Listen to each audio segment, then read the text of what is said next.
Small molecules, such as sugars and amino acids, can be transported up a concentration gradient. The sugar moves via a membrane transport protein from outside of the cell where the sugar concentration is low to the inside of the cell where the sugar concentration is high. The transport of the sugar through a coupled transport protein is driven by the movement of counterions such as sodium ions or protons that are moving down their concentration gradients from a region of high to low concentration. Sodium ions and the specific sugar or amino acid simultaneously bind to the same transmembrane protein on the outside of the cell, called a symport.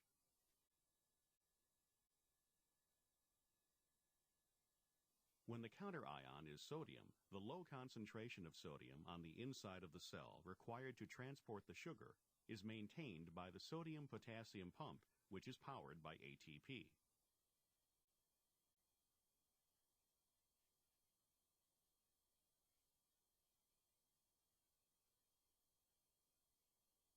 In a related process called countertransport, the inward movement of sodium ions is coupled with the outer movement of another substance such as calcium ions.